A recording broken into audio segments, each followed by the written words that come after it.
Shalom, que le Seigneur vous bénisse, que sa bonne main s'étend sur vous. Et nous continuons toujours le direct par la grâce de Dieu.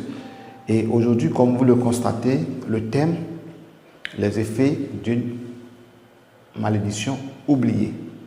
Les effets d'une malédiction oubliée. Voilà. Après, quelqu'un a prophète, il y a des thèmes. Oui, c'est l'inspiration du Saint-Esprit. Les effets d'une malédiction oubliée. Très important comme thème. Voilà. Il y a des malédictions qui ont été proclamées ou prononcées, déclarées contre ta vie, contre tes parents.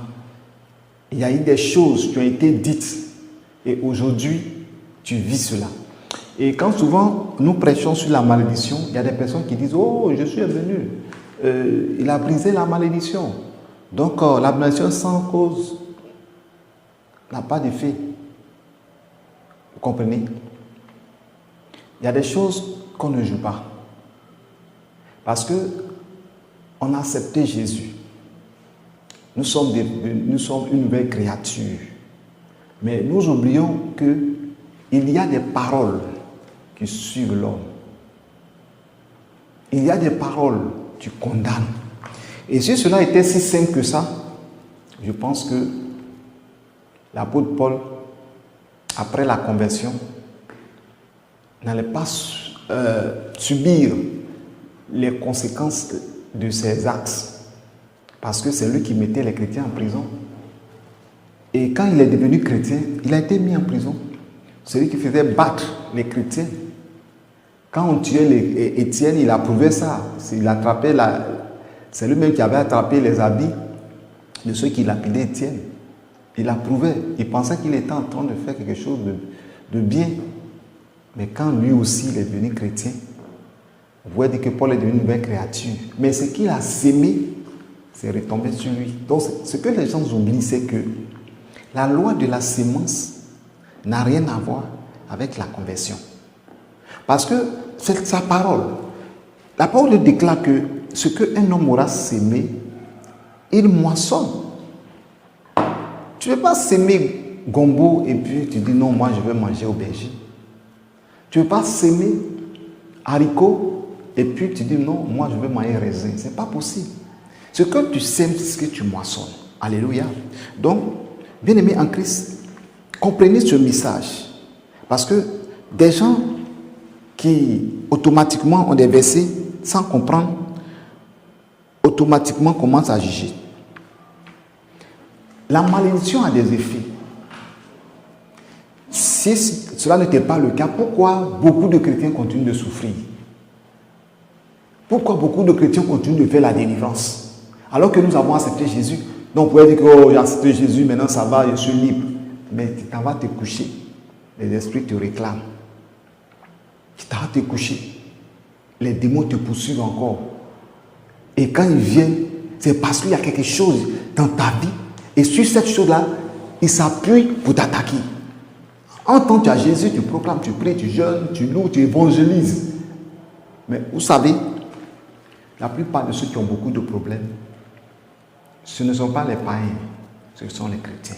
Parce que nos problèmes viennent d'abord des attaques des esprits et ils viennent nous attaquer parce qu'ils se disent que les païens sont dans leur camp, les païens leur appartiennent plutôt, et les chrétiens leur ont échappé. Donc, eux, il faut qu'on les rattrape, il faut qu'on les ramène dans la cage. Et c'est pour ça qu'on reçoit beaucoup d'attaques. Et encore, ils vont s'appuyer aussi sur des liens, sur des choses qui sont dans les vies. Donc c'est pour cela qu'il faut prier, il faut déclarer, il faut lier, il faut délier. Jésus a dit le verbe lier et délier, je crois, quand Lazare était mort. À la résurrection de Lazare, il a dit déliez-le, laissez-le partir. Et quant à Pierre, il a dit tout ce que tu lieras sur la terre sera lié dans les cieux. Tout ce que tu délieras sur la terre sera délié dans les cieux. Vous voyez que délier, Jésus savait qu'il y a des choses qu'il faut délier. Il y a des choses qu'il faut lier. Il ne faut pas laisser comme ça. Sinon, ça va te suivre, ça va t'atteindre. Aujourd'hui, il y a des serviteurs de Dieu qui avaient leurs parents, son père a divorcé, son grand-père avait divorcé aussi, etc. Et lui aussi, il est converti. Mais il a tous les problèmes. Et sur le point que d'autres ont divorcé. Pourquoi? C'est parce que ce lien pas de génération en génération, il faut briser. Il faut briser. Si vous voulez écouter certaines personnes, vous allez vous retrouver devant le Seigneur et vous allez avoir honte de ce que vous avez la possibilité de chasser, de délier, de lier, de prier. On va se mettre là. Parce que moi, je peux dire que c'est quelqu'un paresseux. Puisque les gens paresseux ne veulent pas prier. Jésus est mort pour nous.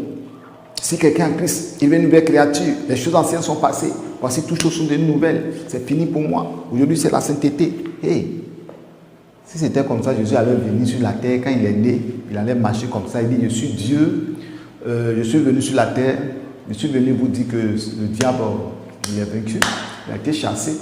Donc, il va prendre Satan. Il va mettre dans la Bible. Il va fermer. Il dit, bon, ok. Hop là, c'est fini. Préparez-vous, on va partir au ciel. Mais il est venu. Il a jeûné 40 jours, 40 nuits. Il a été attaqué. Il a été persécuté. Il a prié. Il a enseigné. Il a fait des guérisons. Il a montré le royaume des cieux. Il a prêché. Il a porté la bonne nouvelle, l'évangile. Si c'était facile que ça, il allait laisser les gens. Mais il savait que les gens étaient dans les liens. Il faut qu'il les délie. Il pouvait dire à tous les démons, allez, déliez tout ce que vous allez y aller. Je suis Dieu, Jésus de Nazareth, sortez vous tous. Allez-y là-bas. Et puis c'est fini. Mais qu'est-ce qu'il a fait? Il a jeûné. Il a prié les nuits. Il a prié les matins, bonne heure. Les 4 heures du matin. Il a passé parfois une journée entière dans la prière. Il a passé aussi parfois une nuit entière dans la prière. Il se retirait sur les montagnes. Tout ça à cause de qui? À cause du diable. Le diable, si c'était facile, il n'avait pas dit que chacun porte sa croix. Jésus a porté la croix, mais c'est fini. Écoutez, moi je suis libre. Que chacun porte sa croix. Nous devons souffrir comme Christ a souffert. C'est biblique. Donc, vous comprenez avec moi que, quand on parle des malédictions, il y a des chrétiens, des formalistes, qui vont automatiquement, on n'a pas besoin, Jésus est mort, voilà. Ils vont trouver un verset biblique là-bas, ils vont venir montrer aux gens qu'on est libre, nous sommes libres, hein, on est délivrés, je suis libre, je n'ai pas besoin de briser malédiction parce que Jésus a porté toutes nos malédictions à la croix. Il a porté nos malédictions à la croix pour que nous ayons la victoire sur la malédiction, c'est tout. Il a porté nos malédictions à la croix et il a vaincu la malédiction sur la croix pour nous montrer le chemin pour comment briser la malédiction parce que depuis la croix, la victoire a été déclarée. Donc nous aussi, on doit déclarer la victoire. Pourquoi il a porté nos péchés sur la croix et puis on continue de pécher? Quelqu'un va dire que quand tu es en Christ, tu ne pêches plus. Il y a un verset même qui parle de ça. Et ils vont te montrer le verset pour dire qu'un chrétien ne pêche pas. Qui vous a dit ça? Qui vous a dit qu'un chrétien ne pêche pas? David n'était pas le bien-aimé de Dieu. Mais qu'est-ce qu'il avait? David a péché. Après, il s'est repenti.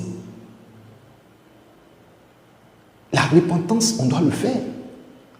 On doit le faire. C'est-à-dire que quand ce verset veut nous dire que nous ne devons pas nous laisser avoir par le péché, que nous avons la victoire. Il a dit à Caïn, le péché est couché à ta porte et ses désirs se portent sur toi. Mais toi, domine-le. Domine sur le péché. C'est tout. Donc, si on ne se met pas à prier, on ne se met pas à briser, à couper les liens. Avant, quand on parlait des hôtels, il y a des hommes de Dieu. Oh, quand on dit quel hôtel, Jésus est mort, on n'a pas besoin de détruire l'hôtel. Et tout ça là, c'est de n'importe quoi. Jésus. Hey! Quand je suis parti, j'ai vu un hôtel au bord, j'ai pris de l'huile, j'ai parlé simplement dessus et j'ai dit, je détruis au nom de Jésus.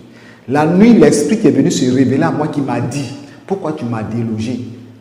C'est là que j'ai compris que les hôtels existent vraiment. Si les hôtels ne sont pas détruits dans ta vie, ils vont te rattraper, ils vont t'attaquer. Toujours tu as des problèmes. C'est comme quelqu'un qui est comment on appelle ça, son casier judiciaire. C'est-à-dire c'est déjà gâté, un prisonnier. Partout où tu passes, on dit non, c'est un prisonnier. Mais quand Christ t'a franchi et que tu déclares, tu n'es plus prisonnier. C'est ce que ça veut dire. Vous comprenez? Donc que le Seigneur vous bénisse et que sa bonne main soit sur vous. Donc nous allons passer à la parole, à l'enseignement. Gloire à Jésus. Le thème, les effets d'une malédiction oubliée. Les effets d'une malédiction oubliée. Prenons la Bible dans Proverbe chapitre 18, verset 21. Il est écrit dans Proverbe chapitre 18, verset 21. Amen. La vie et la mort sont au pouvoir de la langue. Quiconque l'aime en mangera les fruits. Vous voyez, la vie et la mort sont au pouvoir de la langue. Quiconque aime en mangera les fruits. Donc, si tu aimes la vie, tu vas manger les fruits de la vie. Si tu aimes la mort, tu vas manger, tu vas goûter les fruits de la mort. Mais ça se trouve où? Dans la bouche. Tu peux dire une parole, tu es justifié. Tu peux dire une parole, tu es condamné. Quand les gens vont au tribunal, qu'est-ce qui les amène en prison ou à être libérés? C'est la parole. Soit son avocat qui le défend. Il ne défend pas par des gestes, par la parole. La parole déclare que par nos paroles, nous serons condamnés, par nos paroles, nous serons justifiés. Mais nous qui sommes en Christ, la parole de Dieu que nous devons prononcer, cette parole doit nous justifier devant le trône de Dieu. Quand Satan viendra nous accuser. Alléluia. Donc, nous prenons le premier cas que j'ai mentionné dans la Bible, le vol maléfique de Rachel. Nous prenons dans le livre de Genèse. Genèse 31, que je vais lire pas à pas et nous allons pas continuer. À partir du verset 17. Genèse 31, verset 17. Je vous ai toujours dit que quand nous sommes là, je suis là pour les enseignements, vous devez prendre note, ayez vos cahiers. Quand le moment prophétique va arriver des révélations, là, il n'y a pas de souci. Mais néanmoins, à chaque fois qu'il y a des réactions, si le Seigneur m'explique, à donner des versets bibliques. Genèse 31. À partir du verset 17, pardon. Je lis. Jacob se leva et fit monter ses enfants et ses femmes sur les chameaux. Il amena tout son troupeau et tous les biens qu'il possédait, le troupeau qui lui appartenait, qu'il avait acquis à Padan Aram. Et il s'en alla vers Isaac, son père, au pays de Canaan. Padan Aram, c'est le pays où se trouvait Laban, son oncle. Tandis que Laban était allé tondre ses brebis, Rachel déroba les téraphim de son père. Vous comprenez? Voici que, une histoire un peu longue, mais je vais résumer. Jacob quitte son père et va dans la maison familiale à Padan Aram. Et arrivé là-bas, sont sous le conseil de sa mère, aller chercher femme dans la patrie de sa mère et de son père. Et arrivé là-bas, il a marié 2 femmes. Et les 2 femmes ont donné les servants, c'est ceux-là qui font les 12 tribus d'Israël. Et Jacob, lorsque Jacob devait venir, la femme que Jacob aimait, la femme qu'il voulait marier, parce que le beau-père l'a trompé, lui a donné d'abord l'aînée avant de donner la cadette. Et Jacob, même son nom veut dire trompeur, usurpateur. C'est pour cela que lui aussi il a été trompé. Et vous connaissez l'histoire parce que je suis rentré dedans, ça sera trop long. Et au moment de quitter son père, parce que au moment de quitter son beau-père, parce que son beau-père était plus rusé que lui, donc il savait que s'il s'amuse, il va rester là-bas, travailler encore pour lui. Et parce que le beau-père, il a travaillé pour 7 ans, il dit bon, on travaille pour 7 ans pour ma fille que tu veux épouser. Il a travaillé pour 7 ans, il a donné la grande sœur. Il voulait, pourquoi tu m'as fait ça, la fait boire? Il dit non, que chez nous là, on marie la grande sœur d'abord, avant la cadette. Donc il faut travailler 7 ans encore. Il a travaillé 7 ans encore. Après 7 ans encore, il dit il faut travailler pour mes troupeaux. Il a travaillé pour son salaire, tout ça. Et en allant, il a vu que s'il ne fuit pas, et à un moment là, Dieu l'a béni tellement que ses enfants, les enfants de Laban se plaignaient. Ils disaient, oui, Jacob a pris tous les biens de notre père. Maintenant, le visage de Laban a changé. Laban est devenu très agressif envers lui. Et vraiment, il savait que sa vie est menacée. Donc, un jour, Laban est parti tondre ses brebis. Et il a pris ses femmes. Il dit, allez-y, levez-vous, tout le monde, mes enfants, on y va. Et il prend ses femmes, ses enfants, et ils s'en vont. Laban revient et voit que Jacob est parti avec ses filles, ses petits-fils, sans même dire au revoir. Et en allant, Rachel va voler le Dieu de son père. Ce qu'il prend pour consulter, c'est Dieu. Et elle prend et elle cache, elle met dans ses bagages pour accompagner, pour aller dans le pays de Canaan. Et lorsque Laban est arrivé, il constate que non seulement Jacob a fui avec ses filles, ses petits-fils, et ça lui a fait tellement mal, et il constate encore que ses dieux ont été volés. Donc ça a mené Jacob, Laban à être encore plus furieux. Il dit non seulement tu vas à mes filles, et même pas même dire au revoir, même pour embrasser mes filles, pour leur donner des baisers, des baisers d'adieu. Et toi, tu prends encore, tu voles mes dieux. Donc, il a poursuivi Jacob et les a rattrapés, je crois, 7 jours après, quand ils ont été rattrapés. Et il lui dit, voilà ce que tu as fait. Tu as pris mes filles. Tu as vu sur ça. Jacob dit que, de la manière que tu t'es comporté, j'avais peur que tu prennes tes filles. C'est pour cela que je les ai pris. Je les ai prises plutôt pour pouvoir aller dans mon pays. Il dit, bon, eh bien, ok. Ce que tu as fait, ce n'est pas bien. Je devais du même embrasser mes filles, bénir mes filles avant de partir. Mais ce que tu as fait qui me fait encore plus mal, c'est que tu as voulu mes dieux. Alors que Jacob, c'est quelqu'un qui adore le Dieu de ses pères, Abraham, Isaac. Et lui-même, le Dieu de ses pères s'est révélé à lui. Mais comment lui va aller voler le Dieu de ses pères? Or, c'était Rachel, la femme qu'il aimait, qui a volé. Et qu'est-ce qui va se passer? Donc, tellement Jacob avait confiance, Jacob va déclarer une parole de jugement, une parole maléfique. Et lorsque nous prenons dans Genèse 31, toujours 31, verset 30 à 32, que je lis, vous allez comprendre. 30 à 32. Il est écrit, maintenant que tu es parti, parce que tu languissais après la maison de ton père, pourquoi as-tu dérobé mes dieux? C'est Laban qui disait ça à Jacob. Et Jacob répond. Jacob répondit et dit à Laban, j'avais de la crainte à la pensée que tu m'enlèverais peut-être tes filles. Mais périsse celui auprès duquel tu trouveras tes dieux en présence de nos frères. Examine ce qui t'appartient chez moi et prends-le. Jacob ne savait pas que Rachel les eut dérobés. Vous comprenez? Rachel a volé les biens et a volé les dieux de son père.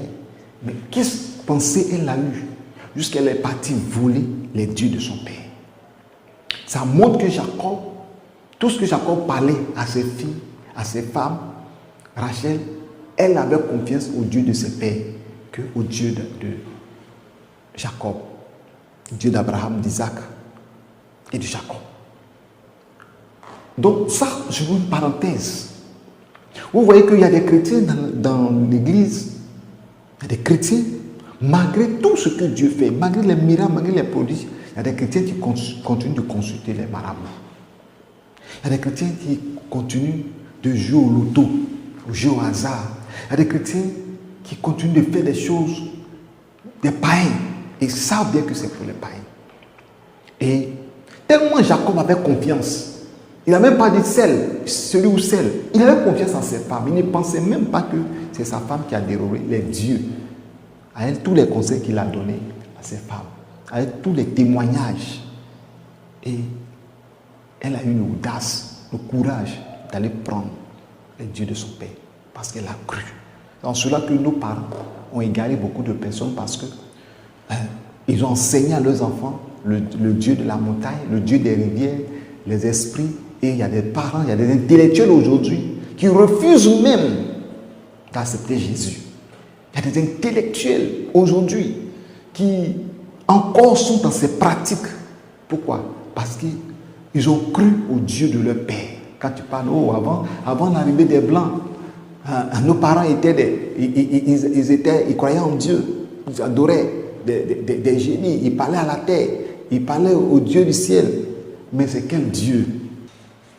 Jacob va déclarer une parole que celui où tu vas trouver tes deux qui périssent. Vous comprenez?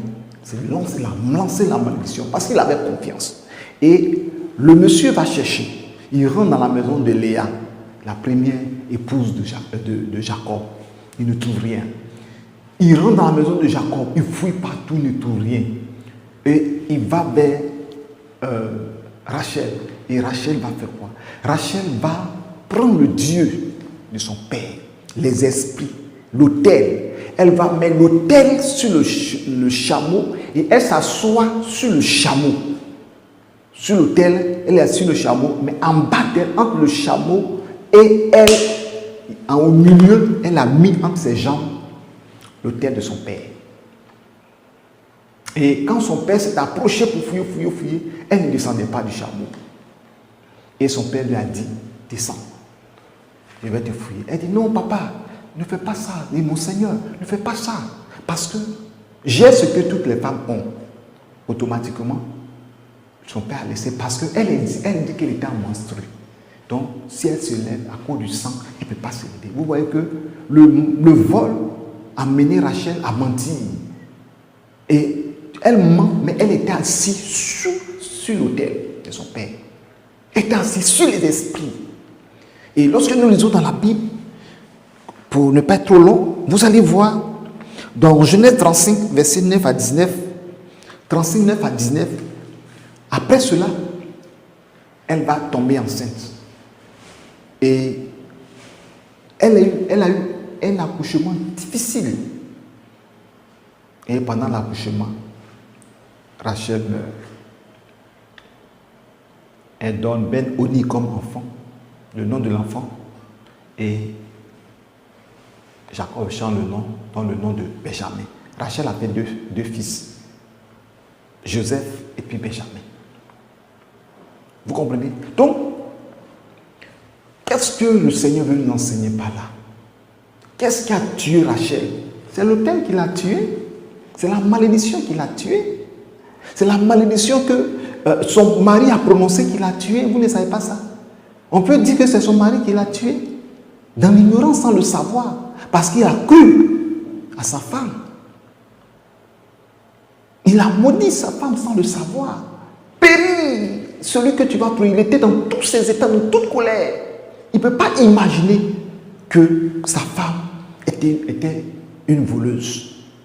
Il ne peut pas imaginer que sa femme, avec tout ce que Dieu a fait comme miracle, de ce que son père et son mari a eu plus d'animaux que son père, et c'est Dieu qui a fait cela. Avec tout, vous savez, nous les hommes, ce que Dieu fait pour nous, n'est-ce pas, à nos femmes.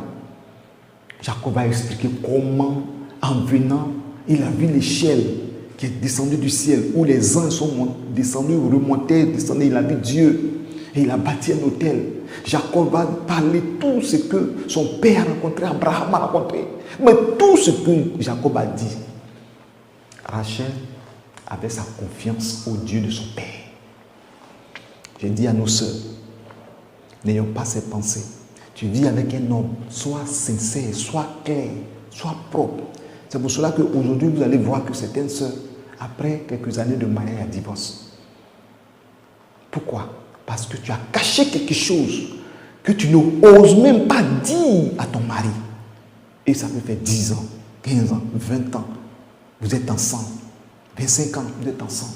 Et le jour où il découvre ça, il va dire, mais depuis toutes ces années qu'on a vécu ensemble, pourquoi tu ne m'as pas dit?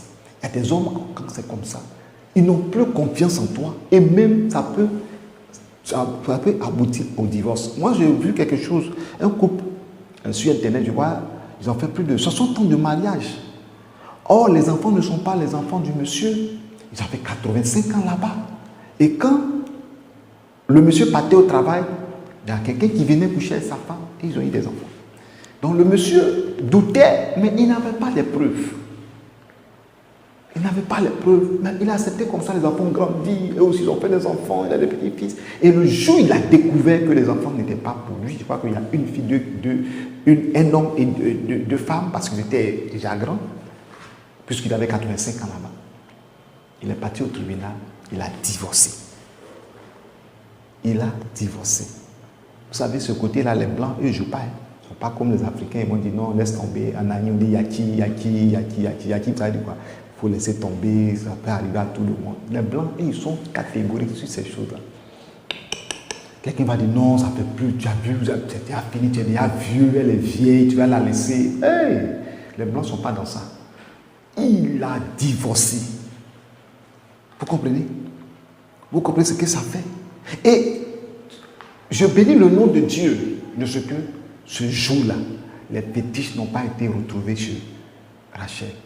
Ce jour-là, selon la parole de Jacob, on allait la tuer.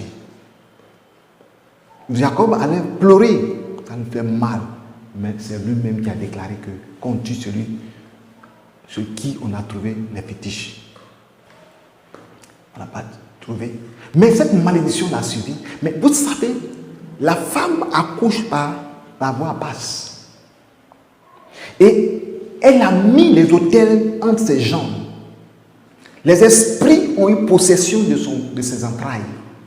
Ce sont les esprits qui l'ont tué. Parce que les esprits ont leur droit. C'est pour cela que le thème, les effets d'une malédiction oubliée. Jacob même a oublié qu'il a déclaré des paroles. Il ne se souvient même pas. Elle-même, peut-être, elle a oublié, elle s'est dit que bon, écoutez, toutes ces choses-là, peut-être, je sais qu'elle arrivait quelque part, elle a jeté ça quelque part là-bas. Elle dit, ah, ça là, pour pas, ça va me créer problème dans mon foyer. Elle a jeté ça quelque part là-bas. Mais les esprits sont rancuniers. Les démons sont très rancuniers. Et ils vont venir attaquer. Et elle est morte. Par ses actes, par son mensonge, par son vol. Et Benjamin n'a pas vu sa maman. Parce que c'est à son accouchement que sa maman est décédée. Hommage à toutes les sœurs, à tous les frères, par accouchement. Vos mamans sont décédées. Que le Seigneur vous fortifie. Et vous ne les avez pas connus. C'est par photo que vous avez vu votre mère. Parfois même on vous accuse de sorcier ou de sorcier. Que c'est toi, on t'a accouché, notre maman est décédée, tes frères, les autres frères t'accusent de cela. Que le Seigneur te fortifie. Parce que tu n'as pas voulu cela. Tu n'es pas venu pour tuer. Tu voulais aussi grandir entre les mains de ton père, de ta maman plutôt. Mais malheureusement, la mort l'a prise. Mais pourquoi? Peut-être c'est une malédiction.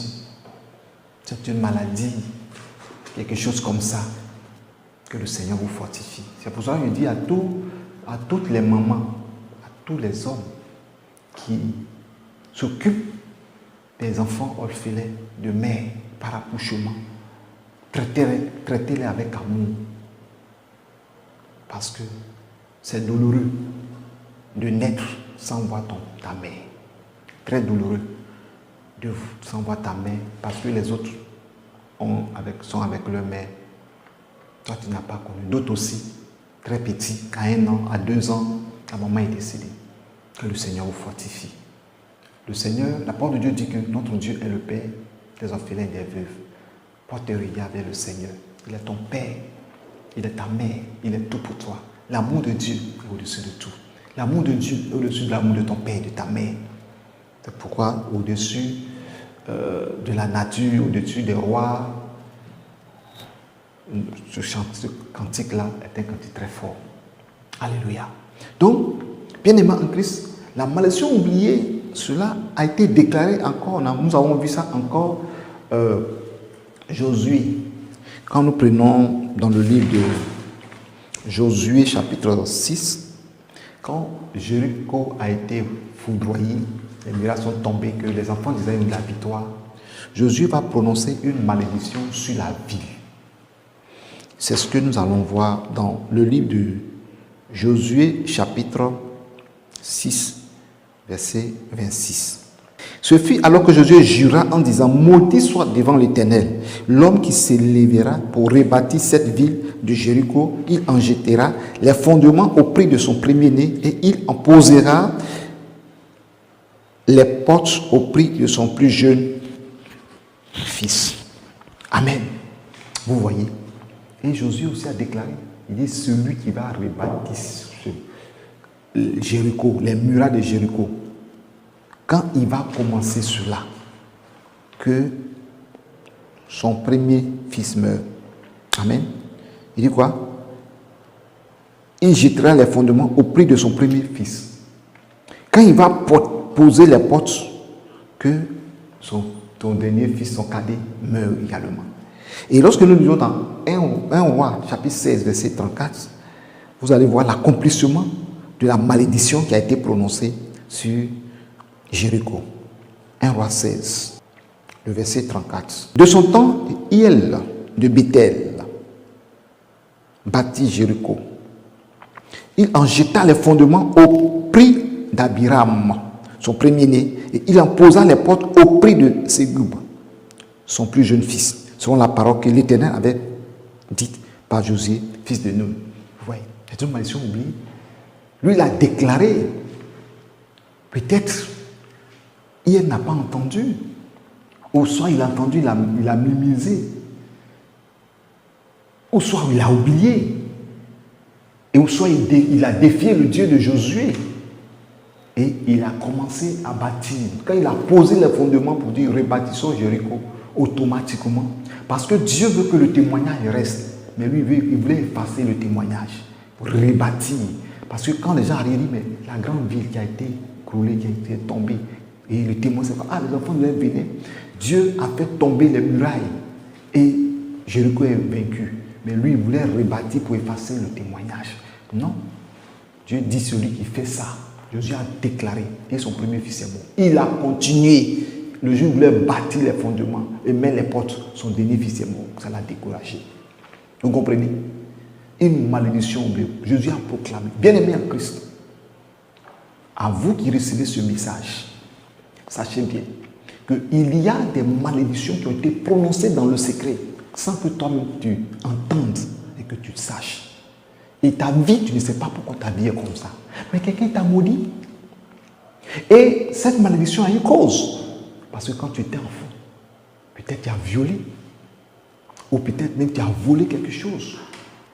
Tu as fait quelque chose qui n'était pas bien. Et tu n'as pas considéré cela. Mais la personne concernée est venue maudire. Nous, quand on était petits, je vais vous dire des choses pour me repentir. Quand on était petit, il y avait une plantation de bananes douces. Et d'une dame, on descendait là-bas. Et puis on partait manger. C'est bien mûr. On mangeait. Mais c'était une malédiction. On pensait que la femme, quand elle va rentrer dans son champ et puis elle voit que ces bananes, les gens ont mangé, elle sera contente. Elle va maudire. Moi, je sais qu'elle va maudire. Elle va déclarer des malédictions sur ceux qui sont venus manger. Et puis c'était notre travail, nous on partait maudire. Et puis il y a un groupe de mes amis aussi qui partaient. Quand les véhicules arrivent, les voitures passent sur le goudron, ils chassent les poulets. Quand la voiture tue, le poulet, il soulève, s'en va manger. Ce sont des malédictions. Aujourd'hui, la plupart de mes amis, beaucoup ont des problèmes. Beaucoup ont des problèmes. Ce sont des malédictions. Et tu ne comprends pas pourquoi ta vie n'avance, pourquoi tu as ces problèmes-là. On est là, on prie. Mais répands-toi et dis: Seigneur, j'ai dû faire quelque chose, ou mes parents ont fait quelque chose. Regarde Abiram et Ségub. Ces enfants, ils ont fait quoi pour qu'ils meurent? C'est à cause de ce que Jéricho est maudit, la ville est maudite, et que leur père voulait reconstruire. La malédiction a été prononcée sur eux. Et c'est eux qui prennent les pots cassés. Ils meurent. Le monsieur est resté. Bien-aimé, que ce message soit pour toi un message très important pour toi. Parce que parfois tu ne comprends pas. Qu'est-ce qui ne va pas dans ma vie? Qu'est-ce qui n'a pas marché? J'ai prié, tu es gêné, j'ai fait ceci. Mais il y a une malédiction qui te tient captif. Ma soeur, une malédiction qui te tient captive aussi. Et il faut que tu te répondes, tu dis Seigneur, s'il y a une malédiction sur ma vie qui aujourd'hui, qui me tient captif, délivre-moi de cette malédiction. Il y a des parents qui, moi je prends le cas de mon épouse, son père était marabout. Il était marabout. Mais les marabouts, qu'est-ce que les marabouts ont fait? Ils font, c'est de tuer les gens pour des sacrifices. Et cela peut avoir un impact sur elle et sur notre foyer. Ma maman, elle adore des fétiches. Ma grand-sœur, elle est la gardienne des fétiches, des génies de ma grande-sœur. Mais cela peut avoir un impact sur mon foyer, sur ma vie. Ce sont des malédictions.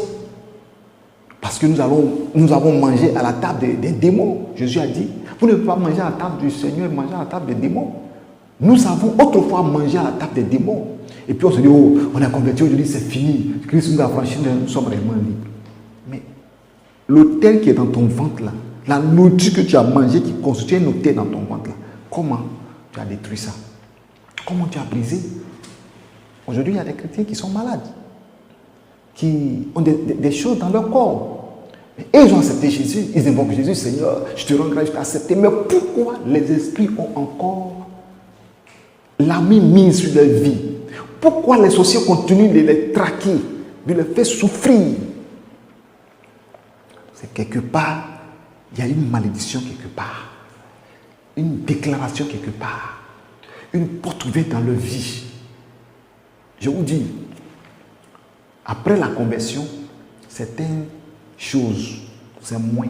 Mais des choses passées, si nous n'avons pas pu traiter, le diable te tient captif. Et puis tu as oublié, c'est pourquoi il parle des effets d'une malédiction oubliée. Il y a des choses que tu as oubliées, tu ne te souviens plus. C'est pour cela que souvent dans les églises, on fait la cueille d'âme. On te pose des questions pour ramener ton passé. Qu'est-ce que tu as fait? Qu'est-ce que tes parents ont fait?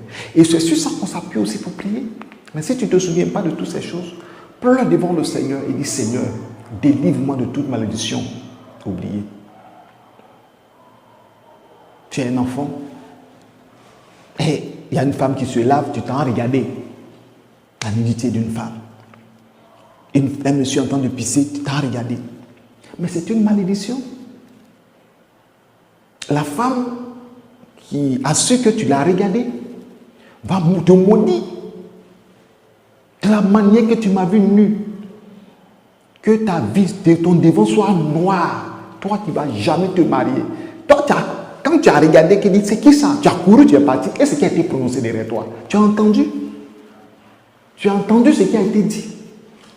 Et après la conversion, on a tous les problèmes. On ne comprend pas. Ce sont des malédictions oubliées. La malédiction oubliée a tué Rachel. Entre ses jambes, c'est là qu'elle a déposé les fétiches. Elle a assis dessus.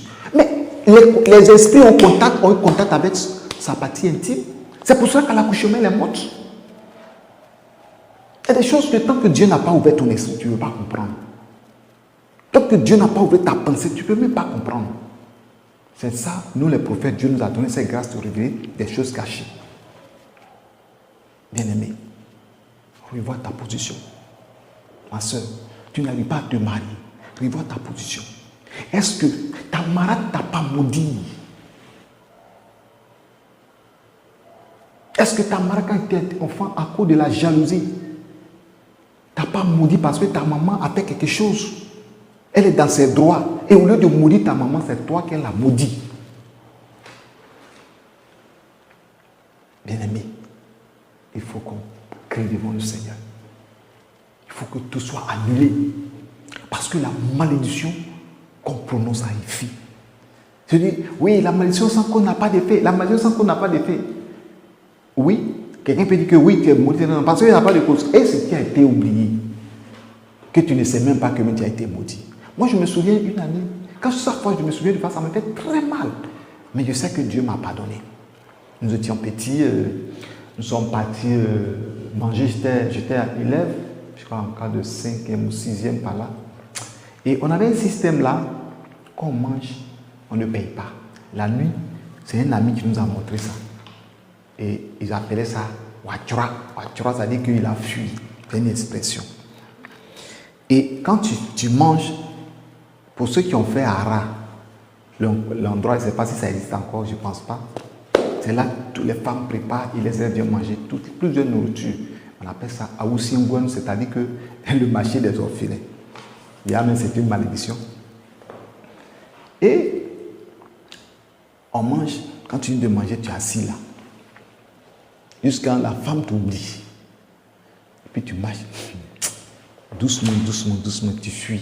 Ou d'autres même, ils fuient. Ils sont bons. Ils fuient. On dit, il est déjà parti. Ah, il est venu sans argent, ou il a l'argent, il veut garder son argent pour demain. Et quand tu t'en vas, la dame te maudit. Et école que tu es venu faire là, c'est ça que je prends pour nourrir mes enfants. Ta mère qui est au village là-bas là, ta mère qui est dans son village là-bas là, c'est elle qui paye mes marchandises, qui paye mes légumes, qui paye le riz pour que je prépare. École que tu vas là, tu ne vas pas réussir. C'est vol là, tu vas voler jusqu'à tu vas finir. Vous voyez? Toi, tu es déjà parti. Et derrière toi, c'est malédiction. Les esprits vont te poursuivre. Les esprits vont te rattraper. Bien aimé, je pense que nous devons revoir nos cas. Et c'était devenu, moi aussi, j'étais rentré dans ça. Et un jour, on était parti manger en pleine journée. C'était devenu mon habitude aussi. Il n'y a plus goût. Seigneur, pardonne-moi. On a fini de manger, moi et mon ami. Et quand on a fini de manger, mon ami a payé. On dit, mon fils, mon argent. Il dit, j'ai payé. La femme dit, tu n'as pas payé. Il dit, j'ai payé. La femme, ça va soulever son assiette. Dans ça, elle mettait l'argent. C'était rien que 100 francs, 50 francs. Mais je dis aussi aux parents, occupez vos enfants, parce que moi, ma vie scolaire était très difficile. Très, très, très difficile. Il n'y avait pas d'argent. Je partais à l'école comme ça, rien. Très difficile. C'était 6e jusqu'à 4e, 3e, mon grand frère me soutenait, mais après la seconde, c'était grave. C'était grave. Si je rends vos témoignages, les gens vont pleurer. La rentrée scolaire, par exemple, de la seconde, la 3e à la seconde, j'ai fréquenté à Tumodi. L'argent qui m'a été donné pour la rentrée scolaire, pour toute l'année, c'était 10 000 francs CFA. Il y avait mon transport, il y avait ma scolarité. Au point que j'étais à l'école, je peux faire des jours sans manger. Et c'était tellement difficile. Quelqu'un qui était boursier, c'est ma bourse que j'ai utilisée en seconde. Mais c'est tellement difficile, j'ai repris la carte de seconde. J'ai fait seconde C. Et l'année qui a suivi, j'ai fait seconde, première D. Mais je n'étais pas nul, j'étais un élève brillant. Mes amis ne comprennent pas. Ils ne savent pas que je vivais ça sans manger. J'ai passé des jours, j'ai mangé des mangues. C'était très difficile, ma vie. Et en première, c'était pareil. C'était pareil. Souvent, je n'ai même pas stylo pour écrire. Quand on dit devoir, c'est stylo rouge que j'ai. Je ne peux pas choisir d'attendre mes amis finir leur devoir pour que je puisse maintenant commencer. Mais tu vas prendre combien de temps? Lui, il va prendre le temps, peut-être que ça reste 5 minutes. Il a fini, il dit, ah, voisin, donne-moi ton bic. C'est là que je vais écrire. Les parents occupés. C'est pourquoi moi, mes enfants, je fais tout possible. Tout ce qu'ils demandent, je fais mon effort pour leur donner. Et j'ai souffert. Et en cas de première D, de venir en congé de Noël, congé de Pâques comme ça, je ne me souviens plus, je dis, je ne vais plus à l'école. Mes cousins me demandent, non, pourquoi tu parles? Je dis, non, je ne vais plus à l'école. Moi, je suis un homme de décision. J'ai fait mes calculs, j'ai vu que ça peut redoubler encore et puis d'avoir une moyenne médiocre. Nul même. Il dit, non, il n'y a plus. Parce que ce qu'on donne, ce n'est pas difficile, c'est facile. Mais je ne peux pas parce que je n'ai pas de stylo. Ma vie était difficile, misérable. Moi, je n'ai pas connu mon père tôt. Ma mère aussi était dans le campement. Et je menais une vie comme ça de combattant. Et j'ai arrêté les études. Ils ont beau parler de reprendre. Je dis, je ne reprends plus. Parce que je vous connais. Vous allez m'aider avec 20 000 parties là, vous allez laisser. Après, ça veut dire que lui, il en a mis à l'école, n'a plus parti. C'est quand je suis arrêté les études et j'ai embrassé l'eau de Dieu. J'ai fait les études en 99. Et à partir de 99, j'ai embrassé l'œuvre de Dieu jusqu'en 2025. Je suis dedans. Je n'ai pas reculé. Vous comprenez? Et les malédictions qu'ils ont prononcées sur ma vie. Et cette femme m'a maudit. Elle a déclaré des paroles. Je dis que tu as payé, non? C'est Dieu qui te voit. Il faut partir. C'est une malédiction. Mais ça, je me suis repenti plusieurs fois. Pleurer devant le Seigneur. Pleurer ardemment devant Dieu. J'ai dit au Seigneur de me pardonner. De ce acte-là, je sais que le Seigneur m'a pardonné. Mais nos enfants, qu'est-ce que nos enfants font dans les rues? Que nos enfants font quelque part? Qu'est-ce que les gens font? Qu'est-ce que les gens prononcent sur ton enfant? Toi-même qui as maudit tes enfants. Souvent, nous les parents, on maudit nos enfants. Il faut des choses tellement ça nous fait mal. On déclare. C'est ce que le diable attend. Le diable attend qu'on maudisse nos enfants pour s'appuyer dessus. Lui-même, il attend mal. Il veut maudire, mais il n'a pas occasion. Mais tu maudis, il s'appuie sur ta parole. Maudit. Souvent, nos enfants font des choses. Ce que tu m'as fait là, c'est Dieu qui va te payer. Moi, un jour, mes enfants faisaient tellement de choses que j'ai déclaré une parole. C'est-à-dire, quand il leur dit d'éteindre la lumière, ils laissent la lumière dessus. J'ai pas fermé pour le pas. Il dit ça là. Vos enfants vont faire aussi. Ce jour, il était en colère. Vos enfants vont faire aussi. Quand on dépend, facture vient, vous ne dites rien. Éteindre la lumière, n'éteignez pas. Fermez pour ne pas. C'est-à-dire, tous les jours, pendant des années, je j'étais tellement en colère. Il dit, ce que vous faites là, vos enfants vont faire aussi. Je l'ai déclaré. Mais après, je me suis repenti. Vous comprenez? Mais si je ne me suis pas repenti, les esprits vont prendre les paroles sales pour les atteindre aussi. Les enfants vont les fatiguer. Parce qu'ils ont fait et j'ai déclaré. Non seulement tu n'as pas déclaré, ça va agir et puis tu vas aggraver encore. Donc nous les parents, nous devons délier les malédictions que nous avons prononcées sur nos enfants. Enfants aussi, arrêtez de faire des choses pour ne pas que les parents vous maudissent. C'est très clair. Il ne faut pas que dans la coulée du père, tu sois maudit. Voyez la malédiction que Noé a prononcée sur son petit-fils Canaan. C'est-à-dire Canaan qui est dans son coin tranquille, son père s'en va regarder le sexe de son grand-père, et puis lui qui est là-bas qui prend les balles perdues. Comme on dit en Côte d'Ivoire, c'est lui qui prend les balles perdues. Son papa même qui a regardé le sexe de son père, là, on n'a pas maudit, hein, mais tellement le père avait mal, il a maudit le petit-fils pour que ça perpétue de génération en génération. Parce que s'il maudit son Cham ou bien Cam, quand il va mourir, c'est fini. Mais il a maudit lui qui n'a pas fait d'enfant, et de génération en génération. Qu'il soit l'esclave des esclaves qu'il soit esclave de ses frères et les esclaves de ses esclaves. Vous comprenez? C'est grave, la malédiction. Donc, nos pères peuvent nous maudire, nos mamans peuvent nous maudire, les démons peuvent nous maudire. Dieu même peut déclarer par contre nous, pas nos œuvres. Donc nous ne devons pas. C'est plus grave si Dieu t'a maudit, mais c'est fini pour toi. Donc faisons très attention. Que le Seigneur vous garde et qu'il vous bénisse et que sa bonne main s'étend sur vous. Donc nous allons prier parce que dans ces moments-ci, quand je presse ces thèmes, il y a des gens qui ne savent pas prier, des gens qui ne savent pas formuler les sujets de prière. Donc nous allons prier le Seigneur. Le premier sujet, nous allons nous repentir, demander pardon à Dieu. Demander, Seigneur, pardonne-moi parce que j'ai été maudit par mes actes. Par mes parents, j'ai été maudit. Par mon père, par ma mère, j'étais maudit. Par mes soeurs, par mes frères, j'ai été maudit. Moi-même, mes actes m'ont conduit à la malédiction. Alléluia. Donc, tu vas prier le Seigneur.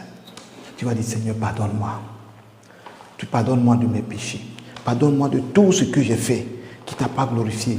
Mais le péché de mes pères. Vous voyez que Daniel a prié et il a demandé que le Seigneur pardonne le péché de ses pères. Prie le Seigneur. Prie le Seigneur. Prie le Seigneur, prie le Seigneur, prie le Seigneur, prie le Seigneur. On va chanter ce cantique-là.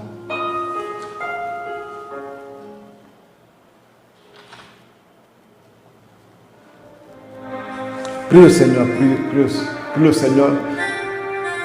Demande au Seigneur de te pardonner. Pardonne-moi, Seigneur. Pardonne-moi. Si tu veux, où tu veux mettre ton genou, mon sauveur, Tu peux t'asseoir, la meilleure position de repentance, c'est de se mettre en genoux. Si tu veux, il faut te coucher sur ton ventre. Demande pardon à Dieu. Moi, Seigneur, Jésus mon sauveur, pardonne-moi, pardonne-moi, pardonne-moi. De lieu où tu es, demande pardon à Dieu. Pardonne-moi, pardonne-moi, pardonne-moi. Oh Seigneur, nous prions. Prie le Seigneur, demande pardon à Dieu. Que le Seigneur te purifie. Demande pardon à Dieu. Demande pardon pour tes parents. Pardon pour ton père, pour ta mère, pour tes ancêtres. Tout ce qu'ils ont fait. Et aujourd'hui, ces choses retombent sur ta vie. C'est une prière que Daniel a faite. Seigneur, pardonne-moi. Jusqu'à toi, demande pardon à Dieu. Demande pardon à Dieu. Oh Seigneur, pardonne-moi. Pardonne-moi, Seigneur, de tout ce que j'ai fait, qui ont suscité dans ma vie des malédictions. Ces malédictions qui ont été prononcées sur ma vie, sur ma femme, sur mes enfants, sur le peuple de Dieu. Pour tout ce que je prie, Seigneur, tous ceux qui ont confié leur sujet, Seigneur, et nous ne savons pas pourquoi ils ne sont pas exaucés. Nous ne savons pas pourquoi ces sœurs ne sont pas exaucées. C'est parce qu'il y avait des malédictions oubliées. Seigneur, je prie de pardonner. Pardonne tes enfants. Pardonne tes enfants. Pardonne tes enfants. Oh Seigneur, pardonne-leur de leurs péchés. Pardonne-leur leurs actions dans le sang de Jésus-Christ. Oh, pardonne-leur notre Dieu. Oh Seigneur, merci de pardonner nos péchés. Merci de pardonner tes enfants de tous ces actes, de tout ce qui a été fait. Oh Seigneur, aie pitié, aie pitié, aie pitié. Prends pitié de nous, au nom puissant de Jésus-Christ. Amen. Je prie encore pour vous et nous allons continuer. Seigneur, je prie, je demande pardon pour le péché de tes enfants, les malédictions oubliées qui ont été déclarées par des actes des parents, par des actes volontaires, involontaires aussi. Seigneur, pardonne. Pardonne, Seigneur, tes enfants et purifie leur vie. Pardonne-nous, pardonne nos vies, Seigneur. Pardonne nos enfants, pardonne tous ceux qui sont en ligne et qui vont nous prendre aussi en coup après. Seigneur, je prie que tu leur pardonnes. Pardonne le péché de tout ce qui est les œuvres de malédiction que le diable s'appuie pour torturer des vies, pour bloquer des bénédictions, pour stopper la grâce de Dieu dans les vies, pour troubler des personnes, pour accélérer des maladies dans leur corps, pour créer autre chose, des ouvertures diaboliques dans leur vie, pour posséder des corps. Seigneur, je prie dans le sang de Jésus-Christ, que ton sang lave, que ton sang purifie. Justifie-nous par ton sang, purifie tes enfants au nom de Jésus de Nazareth. Amen. Nous allons prier. Tu vas prier maintenant et tu vas briser toute malédiction qui te lie, qui lie tes enfants, qui lie ta vie, qui lie ta destinée, qui lie ton corps. Tu vas prier pour briser cela. Prions le Seigneur. Au nom puissant de Jésus, nous prions dans le sang de Jésus-Christ. Je déclare par la puissance de Dieu toute malédiction, Seigneur, qui émane, Seigneur, des esprits, qui émanent des hommes, qui émanent des démons, oh Seigneur, des ennemis ou des parents, Seigneur, par ignorance ou par conscience.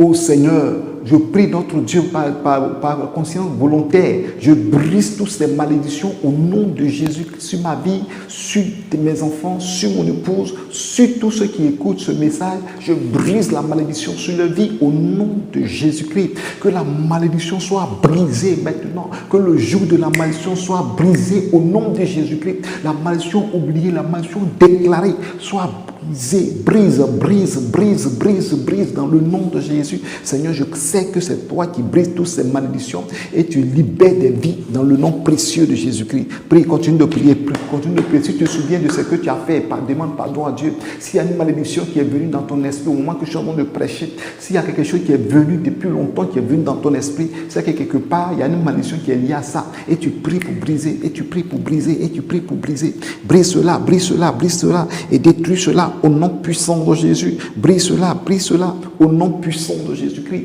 Brise les malédictions. Les jours de la malédiction sur ta tête soient rompus, brisés au nom de Jésus. Que le sang de Jésus annule toute malédiction.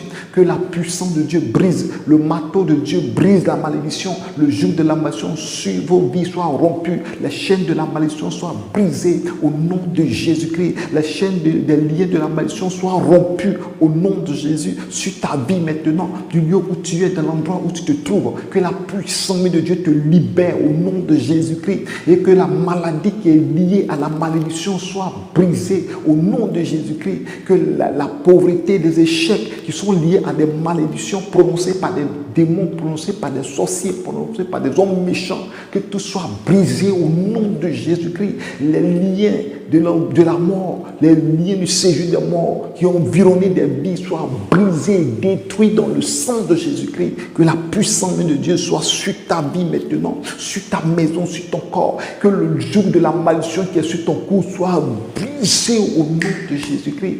Le joug de la malédiction qui est lié, qui lie tes mains, soit brisé au nom de Jésus. Le joug de la malédiction qui est sur ta hanche soit brisé au nom de Jésus-Christ.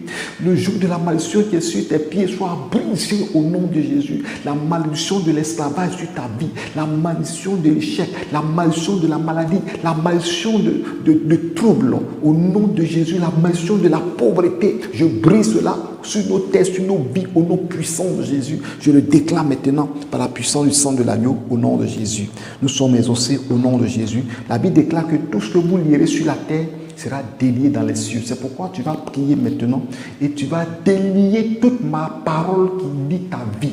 Tu vas délier toute parole qui lie tes enfants. Tu vas délier toute parole qui lie tes affaires, qui lie tes projets, qui lie ta maison, qui lie ta destinée, qui lie ton esprit, qui lie ton âme, qui lie ton corps. Prie et délie cela pour que tu sois libre maintenant. Car la parole de Dieu déclare, si Christ vous a franchi, vous êtes réellement libre. Seigneur, je déclare la liberté de tes enfants maintenant. Je déclare la liberté. La parole de Dieu déclare, tout ce que vous lierez sur cette terre sera lié dans les cieux. Tout ce que vous déliez sur cette terre sera délié dans les cieux. C'est pourquoi je déclare au nom de Jésus-Christ, je délie sur des vies la malédiction de l'enfer, la malédiction de la mort, la malédiction de l'échec, la malédiction de la maladie.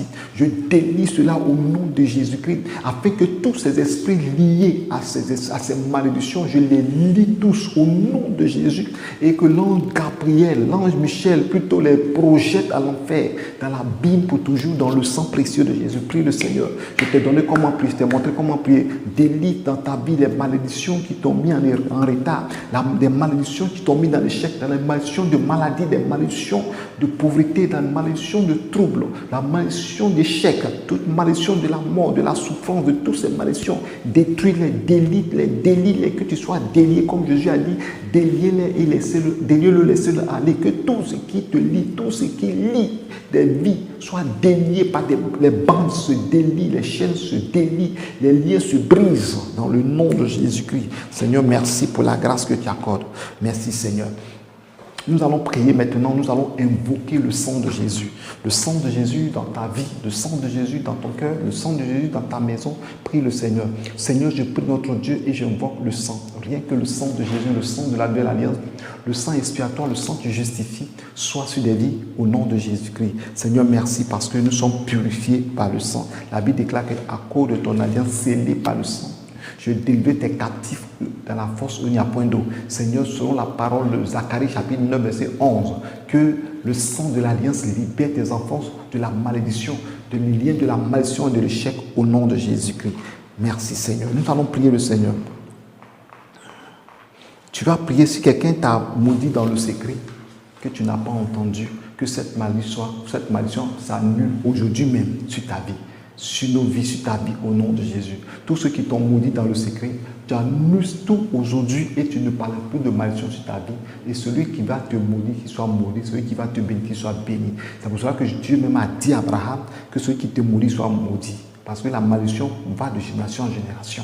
Je prie notre Dieu, Seigneur. Prie le Seigneur et maintenant détruis les malédictions dans le secret sur toi. des gens qui ont maudit en faisant des incantations, en versant de l'eau, en versant de la boisson, que tout soit annulé, les malédictions sur les autels contre toi, que tout soit annulé au nom de Jésus. Prie le Seigneur. Nous prions dans le sang précieux de Jésus et nous déclarons au nom de Jésus-Christ toute malédiction par le sang de Jésus-Christ soit annulée maintenant. Des déclarations dans le secret, des déclarations mystiques occultes, des paroles contre des vies. Seigneur, j'annule cela au nom de Jésus. Que ta bonne main, la puissante main de Dieu soit sur tes vies et que la grâce soit sur nos vies, soit sur tes enfants au nom puissant de Jésus-Christ de Nazareth. Tu vas prier maintenant et tu vas te repentir encore. Tu dis, Seigneur, je me repens d'avoir minimisé ta parole et de ne pas croire à cette parole. Et aujourd'hui, tu as ouvert mon esprit. Je me répands de tout cela. Prie le Seigneur, répands-toi devant le Seigneur. De ce que quelque part, tu as méprisé la parole du Seigneur et que tu m'as même critiqué ces genres de messages. Et aujourd'hui, le Seigneur enlève le voile dans ton esprit et tu comprends mieux. Seigneur, je prie le Seigneur, répands-toi et demande à Dieu de te renouveler par son esprit. Seigneur, je prie notre Dieu pour des personnes qui n'ont pas cru et qui ont minimisé la parole et même qui ont dit que cela ne vient pas de Dieu car Christ est venu, donc il n'y a plus de malédiction. C'est vrai que la Bible dit qu'il n'y a plus de condamnation pour ceux qui sont en Jésus-Christ. Puis cette parole est réelle et vraie. Mais Seigneur, il y a des liens qui étaient là. Et lorsque nous voyons les Écritures, nous voyons que la malédiction est un lien qui continue, qui lie des vies. Seigneur, je prie maintenant qu'à partir d'aujourd'hui, que les liens sont brisés, rompus. Il n'y a plus de condamnation sur nos vies. Toute personne qui va vouloir nous maudire, qu'elle soit maudite. Toute personne qui va vouloir déclarer des paroles contre nos vies, que la vie, ce qu'elle va déclarer négativement tombe sur sa tête au nom de Jésus-Christ. Seigneur, merci pour la grâce que tu accordes dans le sang précieux de Jésus-Christ de Nazareth. Tu vas déclarer cela. Si quelqu'un en Christ devient une nouvelle créature, les choses anciennes sont passées, toutes choses sont devenues nouvelles. Tu vas dire à partir d'aujourd'hui, tu le répètes après moi, à partir d'aujourd'hui, je suis une nouvelle créature depuis ma conversion et je le sais.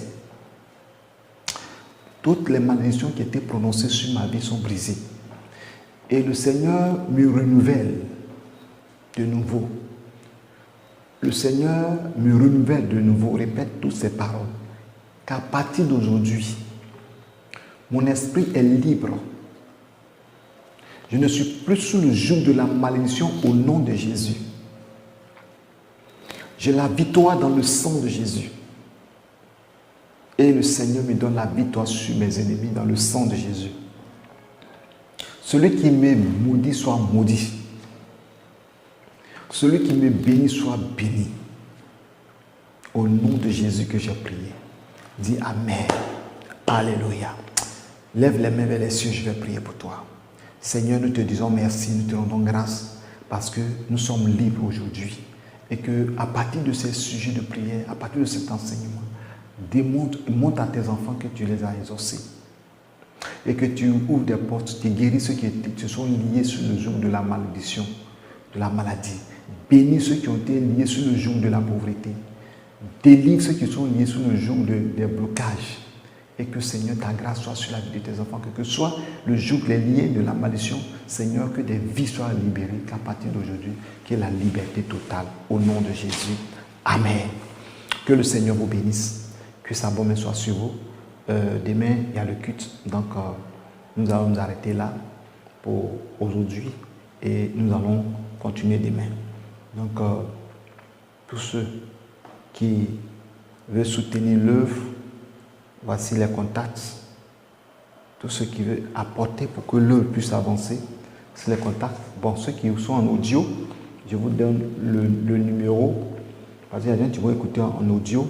C'est le Orange Money Wave, c'est le même numéro, plus 225 07 08 47 0060. Voilà, c'est le même numéro, plus 225 07 08 47 060. Tous ceux qui veulent soutenir le, tous ceux qui veulent apporter à une offrande missionnaire, voilà le contact. Ceux qui veulent envoyer, qui sont loin, qui veulent envoyer par RIA, par Western Union, par autre. Voilà le numéro WhatsApp qui est plus 225 07 08 47 0060. Ça, c'est un numéro WhatsApp. Tous ceux qui veulent soutenir la mission, qui veulent aider, apporter dans l'œuvre du Seigneur pour que le ministère puisse avancer, et atteindre un grand niveau, voici le numéro. Que la grâce du Seigneur soit sur vous et que la faveur de Dieu vous accompagne. Shalom à tous. Donc demain à 9h GMT, nous allons faire le culte. Voilà, le culte ensemble. Et un enseignement sera donné pour que Dieu bénisse des vies et que sa grâce repose sur vous. Que Dieu vous bénisse et que sa bonne s'étende sur vous. Shalom, shalom.